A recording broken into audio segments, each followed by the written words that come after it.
పదర పదర పదరా నీ అడుగుకి పదును పెట్టి పదరా. అతను బాగోదమ్మా. అతనికి గుండె ఆపరేషన్ 2 చేయించానండి. తరగతి గదిలోనే మిగిలిన మనసు. మీ పిల్లలు ఏం పంపించరా మీకు? ఎట్రండి బరువై బ్రతుకుతున్నది కొత్త కథ రాయటానికి తరుణం మాదితే ఎలా కుదరదుతా. బాధ కలిగించే జ్ఞాపకాలన్నీ విడిచిన ప్రేతమా. చాలు వేదన ఎంత వరకు చింతిస్తూ ఉండిపోతాము ఇలాగా. మనసు తెరిచి బాధ మరచిపోయి గిరిపోదామిలా.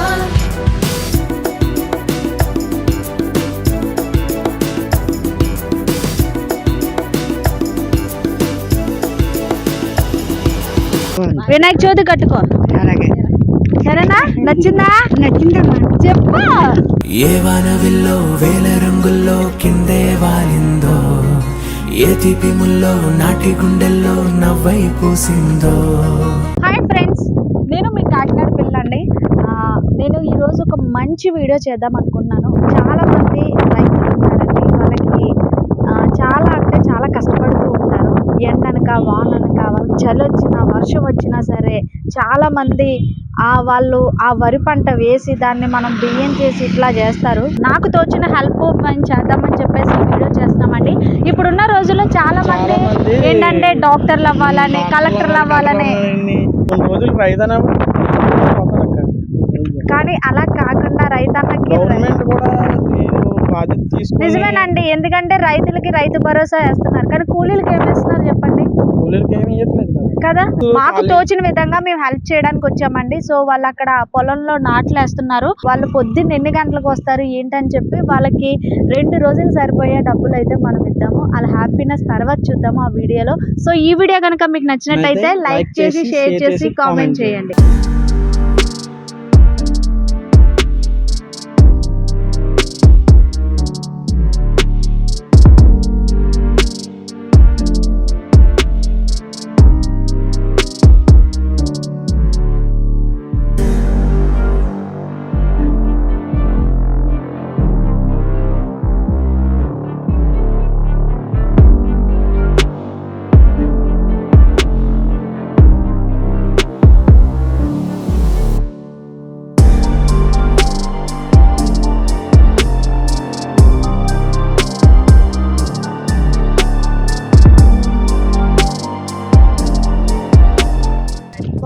మీరందరూ ఎక్కడ? మీ ఊరు పెద్దాపురమా?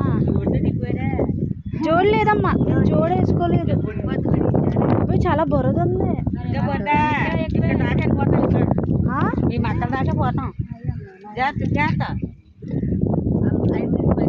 పర్లేదులేమ్మా, నేను ఇంటికి వెళ్ళి.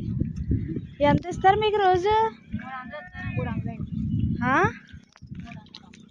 ఎలా వేస్తారు అసలన్నమ్మా?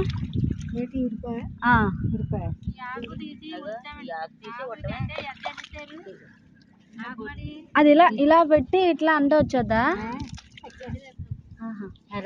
పదర పదర పదరా నీ అడుగుకి పదును పెట్టి పదరా. ఇది ఎప్పుడు అవుతుంది వరి పంట బియ్యం? ఇది ఎలాగైతుంది అంటే ఇది ఇది పెట్టిన తర్వాత వస్తుందా? ఏమన్నా ఇస్తారమ్మా మీకు? మీరు కష్టపడింది కాకుండా మామూలుగా ఎవరన్నా వచ్చి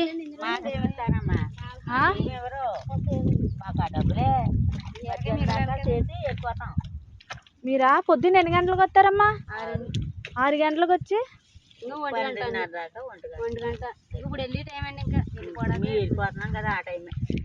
1 గంట వరకునా? మామ నీకు తాతయ్య లేరా ఏంటి? ఉన్నారా? మరి తాతయ్య ఉండగా నువ్వు కూడా వచ్చావా? తాతయ్య నువ్వు కష్టపడతావా? కష్టపడాలా. అతను బాగోదమ్మా. అతనికి గుండె ఆపరేషన్ 2 చేయించానండి. తరగతి గదిలోనే మిగిలిన మనసు. కష్టపడి చెయ్యాలి కదండి. చెయ్యాలి. చాలా అతన్ని. మరి పిల్లలు ఉన్నారా?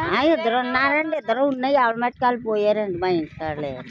అయ్యో, కానీ నేను అసలు ఏదో అనుకున్నాను. మేము మామూలుగా బియ్యం మామూలుగా కొనుక్కొని ఒక 1000 రూపాయలు పెట్టుకొని కొనేసుకుంటాం, తెలియదు చాలా మందికి. కానీ అసలు మీరు ఇంత బురదలో ఇక్కడ దగ్గర దగ్గర ఇక్కడ దిగిపోతుంది కదా. దిగిపోద్దండి తల్లి, ఇక్కడ దా దిగిపోద్ది. వర్షం వస్తే ఇవన్నీ పోతాయే? బాగా వర్షం వస్తే పోతాయమ్మా, మునిగిపోతాయి. మీకు ఏమన్నా వస్తాయమ్మా అంటే ఇక్కడ నుంచి కాకుండా పథకాల నుంచి ఎవరన్నా రైతు భరోసాలు అయ్యి ఇయ్యి? ఓహో, మీరు కూలీలా? రోజు నుంచో అసలు తిన్నారా? పొద్దున్న సరిగానే తెచ్చుకుంటా మధ్యలో వెళ్ళిపోతున్నాం కదా. ఇప్పుడు వెళ్ళిపోయి ఇంటి దగ్గర తింటారా? వంట చేసుకొని వస్తారా? మీకు ప్రభుత్వం నుంచి ఏమి రావమ్మా? ఏమి? మీరు కష్టపడాలి, మీరు తినాలి అంతేనా? మీ పిల్లలు ఏం పంపించరా మీకు? బరువై బ్రతుకుతున్నది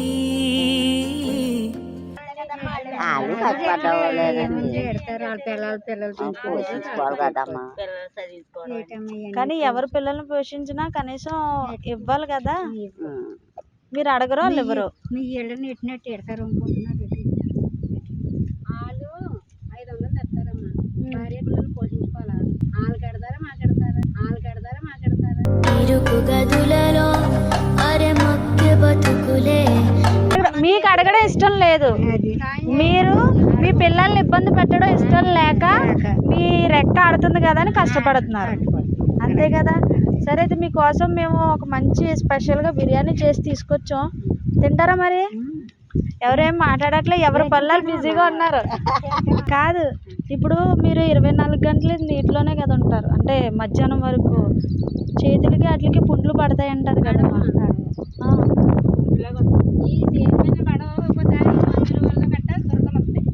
దురదలు వస్తాయి ఎక్కువసేపు ఉంటాయి.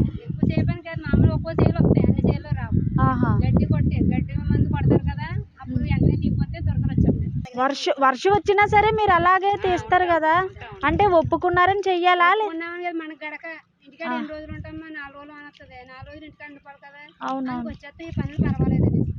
ఆహా, వర్షంలో ఇది ఎలాగ నీరు కదా అని చెప్పేసి వచ్చేస్తారా? అయితే చికెన్ మటన్ వారానికి ఒకసారి ఉండదు కదా, అయితే నేను నీకోసం ఒక మంచి బిర్యానీ తెచ్చాను, తింటావా? అయితే రా, నాకు కూడా ఆకలి అవుతుంది ఇందా నుంచి. సరే, ఇప్పుడు కూతురు ఎడుతుంది, మనవరాలు ఎడుతుంది అనుకోని. ఏ దా, ఏరియలు తెచ్చారు, తెచ్చారు, రండి. కొత్త కథ రాయటానికి తరుణం ఆగితే ఎలా కుదరదుతా, బాధ కలిగించే జ్ఞాపకాలన్నీ విడిచిన ప్రేతమా, చాలు వేదన ఎంతవరకు చింతిస్తూ ఉండిపోతాము ఇలాగా, మనసు తెరిచి బాధ మరచిపోయి గిరిపోదాముగా.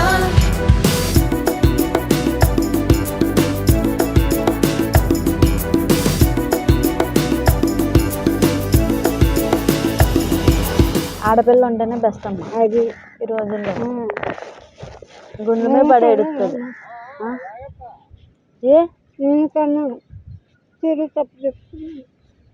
ఏమైంది? ఎవరు? పిల్లలు. ఆడపిల్ల పుట్టి చనిపోయిందా? ఆడపిల్ల పుట్టి చనిపోయిందా? కంటి రెప్పలంచున మనస్సు నిండి పొంగిన నీటి బిందువే కదా నువ్వు వెతుకుతున్న సంపద. అన్నా సరే, దిగితేనే గానీ లోతు తెలియదు అంటారు, అంతే. చచ్చిపోయారంటే పాము కూడా చచ్చిపోయారు, అతను చచ్చిపోయిన తర్వాత పిల్లలు పోషించుకోవడం కోసం ఈ పని చేసుకోవాలి తప్పదు, అందుకే పని చేస్తున్నా. పాము కుట్టి చచ్చిపోయిందమ్మా, పాము కుట్టి చచ్చిపోయిందమ్మా.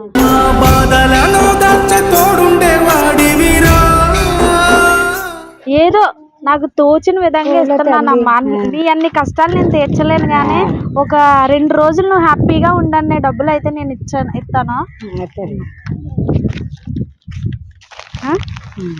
చీర చూసుకోమని, నాకు ఇష్టమైన కలరు.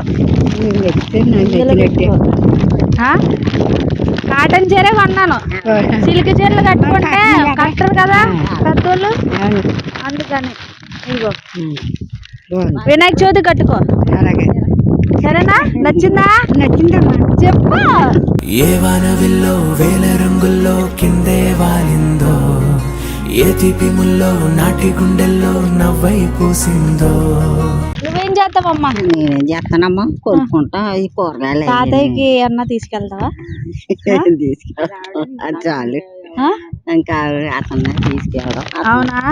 సరే, ఏదో మీకు 2 రోజులు హ్యాపీగా ఉండండి. డబ్బులు ఇస్తున్నాను మరి నేను 2 రోజులు. మరి నీ చీర చూడలేదా? చూడు, నీ కలర్ బాగుంటుంది మరి.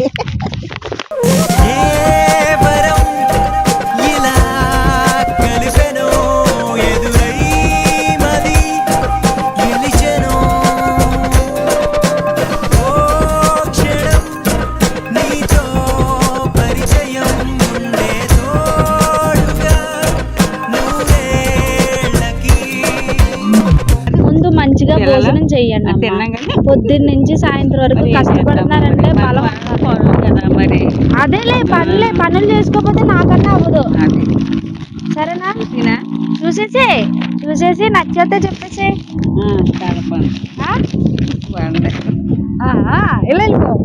తమ్ముడు చెల్లి ఏం చదువుతున్నారు?